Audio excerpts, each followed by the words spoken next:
साहबजादा दिवस के अवसर पर उपस्थित सभी बहनों और भाइयों, भारत के इतिहास का एक ऐसा दिवस जो हर युवा को और हर बच्चे को एक नई प्रेरणा देता है।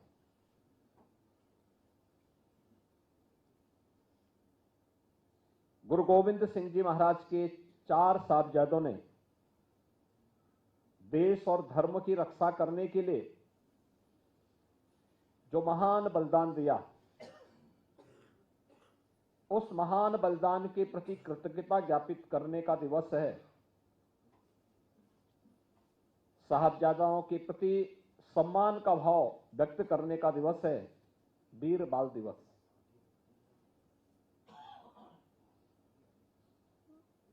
मैं धन्यवाद दूंगा अपने लखनऊ के सिख बंधुओं को,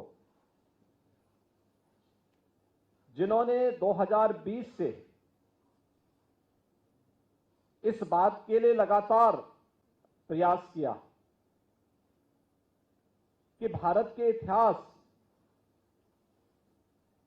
के उन स्वर्णाक्षरों में लिखे जाने वाले वीर साहबजादों के बलिदान को क्यों विस्मृत कर दिया गया, और उन्हें सम्मान देने के लिए जिस दिवस को बाल दिवस के रूप में, वीर बाल दिवस के रूप में सम्मान दिया जाना चाहिए, उसे वीर बाल दिवस का सम्मान न देकर के लोग उसको विस्मृत कर गए और बाल दिवस के रूप में कुछ और ही घटनाओं को जोड़ने का प्रयास किया जाने लग गया। लेकिन हम सब आभारी हैं प्रधानमंत्री मोदी जी के, जिनकी प्रेरणा से, जिनके आदेश से गत वर्ष गुरु गोविंद सिंह जी महाराज के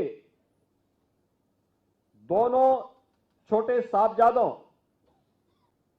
बाबा जोरावर सिंह, बाबा फतेह सिंह के बलिदान दिवस को वीर बाल दिवस के रूप में मान्यता मिली।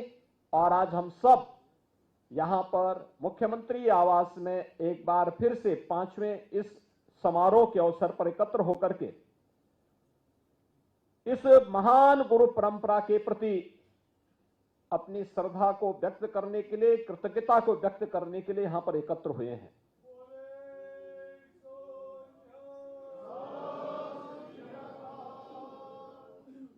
अब याद करिए कि गुरु गोविंद सिंह जी महाराज के दोनों बड़े साहबजादे बाबा अजीत सिंह, बाबा जुझार सिंह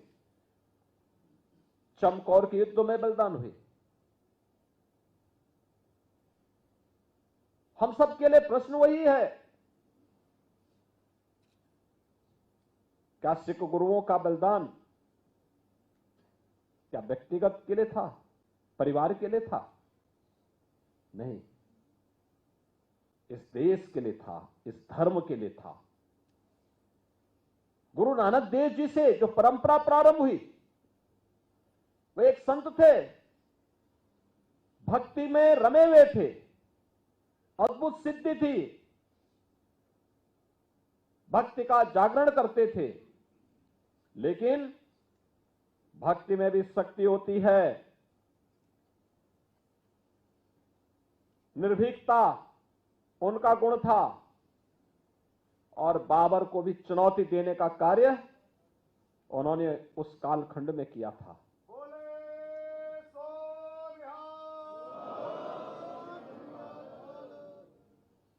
सिख गुरुओं ने कभी चैन से बैठ करके अपने लिए, स्वयं के लिए नहीं सोचा।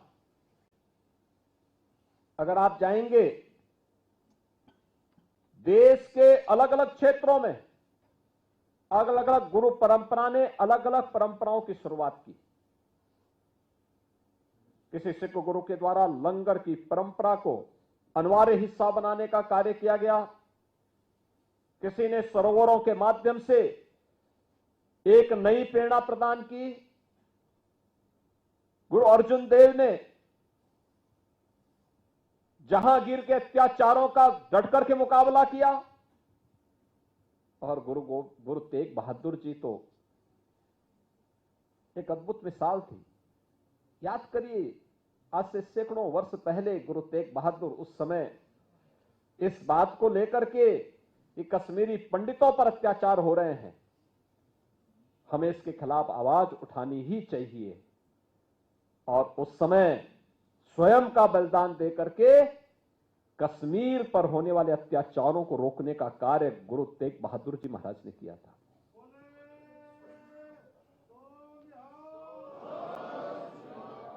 क्या हमें दुनिया के अंदर ये अद्भुत इतिहास देखने को मिलेगा कि गुरु गोविंद सिंह जी महाराज एक शहीद पिता के और शहीद साहबजादों के पिता,